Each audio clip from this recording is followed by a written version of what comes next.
part of this historic and important day. This is really why I wanted this job, or why I embraced this job so much, is moments like this. This is, in essence, the Department of State is really the Department of Peace. It's designed to bring people together, both in our relations with other countries, but to the extent we can use the stature and the influence of the United States to bring others together. It makes the world a better place. And I honestly believe that when there's peace in the world among friends who may have disagreements and conflict, it does help America. It does help make America stronger and safer and more prosperous. It gives us partners we can do business with. And partners that we can work with to address insecurity and threats to our national security and to our collective national security. So we are grateful to both of you. I know how hard this was and how much work went into it, and we know there's more work to be done.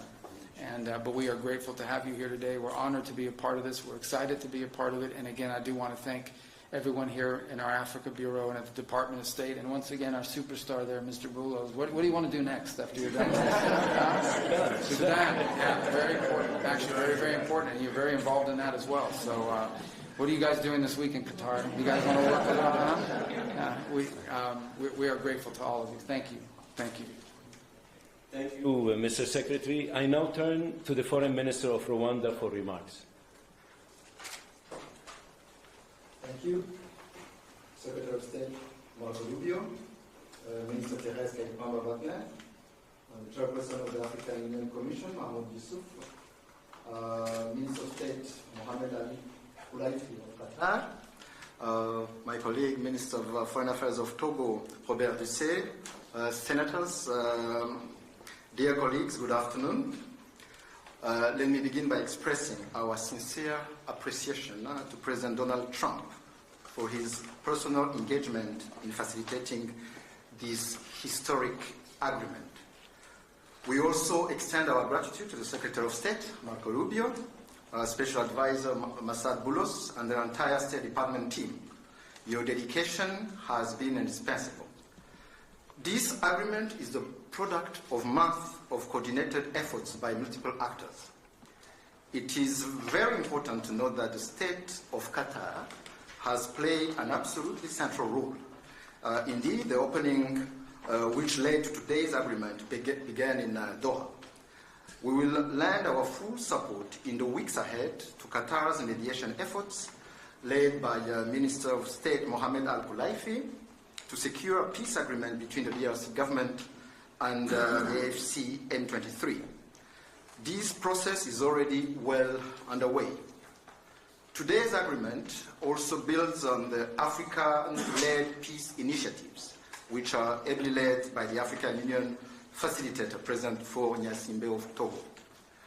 The heart of this peace agreement is the decision to establish a standing joint security coordination mechanism between DRC and Rwanda.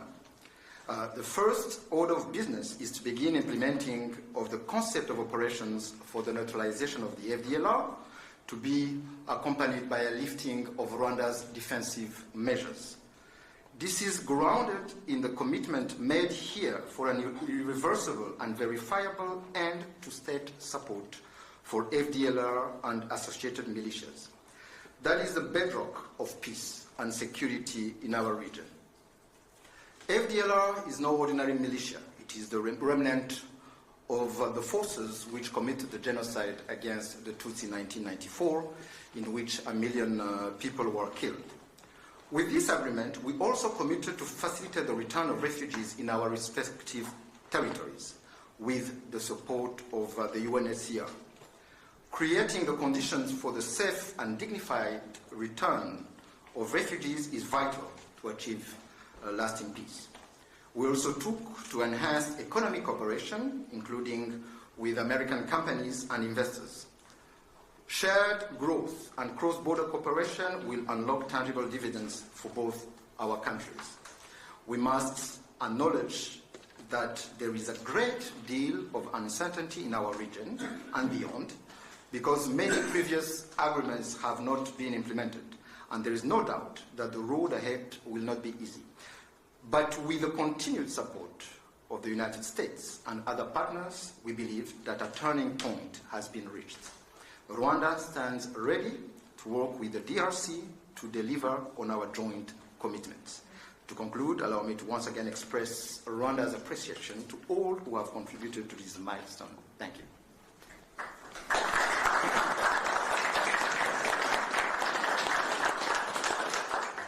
Thank you, Mr. Minister. I now turn to the Foreign Minister of the Democratic Republic of the Congo. Mr. Secretary of State, the Honorable Senator Marco Rubio, Dr. Masabulos, Senior Advisor for African Affairs, His Excellency Mr. Mahmoud Ali Yusuf, Chairperson of the African Union Commission, His Excellency Mr. Olivier Nduhungirehe, Minister of Foreign Affairs of the Republic of Rwanda, His Excellency Dr. Mohamed bin Abdulaziz Kolaifi, Minister of State at the Ministry of Foreign Affairs of the State of Qatar, His Excellency Mr. Robert Ducé, Minister of Foreign Affairs of the Republic of Togo, Senators, Excellencies, distinguished guests, and to all Congolese citizens following this movement, wherever you may be. 2 months ago in this very room, we signed a Declaration of Principles, a first tangible step to break with deadlock and chart a path towards peace. Today, that choice takes shape and sustained efforts have come to fruition. With this peace agreement, we open a new chapter, one that calls not only for commitment, but for the courage to see it through. By signing this agreement, we reaffirm a simple truth. Peace is a choice, but also a responsibility, to respect international law, to uphold human rights, and to protect the sovereignty of states. Those who have suffered the most are watching. They are expecting this agreement to be respected, and we cannot fail them. This agreement builds on the efforts of many. First and foremost, we want to express our sincere gratitude to His Excellency President Donald J. Trump for his commitment to this peace process. His leadership kept this process focused and goal-oriented, and that from day one. This was further characterized by the quality and resolve of the entire U.S. team, illustrated by the critical support of Senator Rubio and Dr. Boulos. We salute His Excellency President Félix-Antoine Tshisekedi Chilombo for choosing the harder path, a peace rooted in principle and in the dignity of our people. We thank President João Lourenço of Angola, facilitator of the Rwanda process, for laying critical foundations. We are also grateful to the State of Qatar and to His Highness the Emir, whose leadership was instrumental in convening the first direct meeting between our two heads of states in March, a courageous step that laid the groundwork for dialogue. Qatar has since facilitated further talks in Doha and remained a principled and steady partner throughout this peace effort. The African Union, through its chairperson and the appointed facilitator, His Excellency Faure Gnassingbé of Togo, have anchored this process in African ownership. Finally, we thank the negotiating team of both the DRC and Rwanda for their perseverance and devotion. This moment has been long in coming. It will not erase the pain, but it can begin to restore what conflict has robbed many women, men, and children of: safety, dignity, and a sense of future. For the Great Lakes region, it offers a rare chance to turn the page, not just with words, but with real change on the ground. Some wounds will heal, but they will never fully disappear. They may grow over, but the skin will forever remain thin and frail, and deep down, the flesh will still remember. At times we will feel numb, and at others we will feel a sudden pang that will remind us of what was lost forever. The scars we carry on our bodies and in our souls will remind us of what must never be forgotten, repeated, or accepted. A few days ago in Kinshasa, a coalition of women's organizations shared a clear message with me. Nous ne voulons pas d'une paix d'élite. Nous voulons une paix réelle, vécue, partagée et construite avec nous. We do not want a peace shaped by elites. We want a peace that is real, lived, shared, and built with us. To our fellow citizens in the East, this agreement was signed with you in mind. It provides for the disengagement of armed forces, the protection of civilians, the return of displaced persons and of refugees under government authority, and establishes a follow-up mechanism to ensure compliance. These are not just words on paper. They must now be translated into action with justice, accountability, and political will. This peace agreement is the starting point, not the end goal. It must now be followed by disengagement, justice, and the return of displaced families, and the return of refugees, both to the DRC and Rwanda. However, no text, however carefully negotiated, can carry on its own the weight of peace. I still remember, on the day we signed the Declaration of Principles, a member of the US team said, "If it were easy, it would have been done a long time ago." That holds true now more than ever. What we have signed is only as strong as our will to implement it. We, the DRC, will certainly and resolutely fight for this agreement to be respected, not with our words, but with our deeds. Today, we have chosen peace. What matters now is that we protect it and prove to our people and to the world that even in a region marked by deep scars, dignity and cooperation can prevail. So now, our work truly begins. Thank you.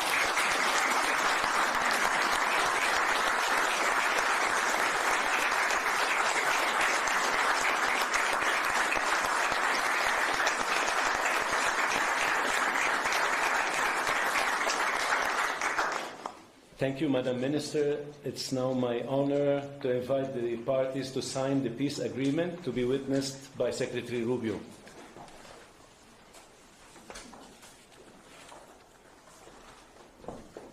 The agreement being signed includes provisions on the respect for territorial integrity and the prohibition of hostilities, the disengagement, disarmament, and conditional integration of non-state armed groups, the establishment of a joint security coordination mechanism, the facilitation of the return of refugees and internally displaced persons, as well as humanitarian access, the reaffirmation of MONUSCO's mandate, and the establishment of a regional economic integration framework. The agreement also includes an annex on the functioning of the Joint Security Coordination Mechanism and the full text of the concept of operations of the Harmonized Plan for the Neutralization of the FDLR and disengagement of forces / lifting of defensive measures by Rwanda, which was agreed to under the auspices of the Luanda process on October 31st, 2024, and adopted by the foreign ministers on November 25, 2024. With the parties' signatures today, the agreement immediately enters into force. Thank you very much. Congratulations.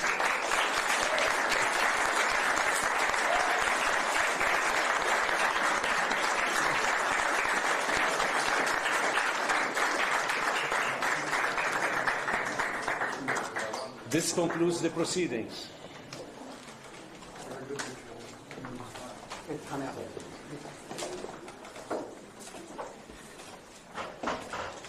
Kindly stay seated while the parties depart. Yes, please.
Nothing.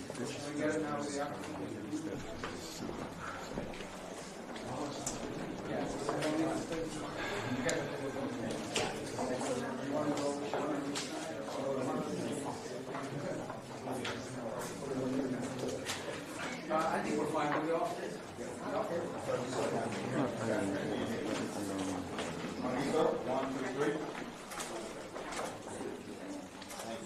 Can you get down?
kutambula.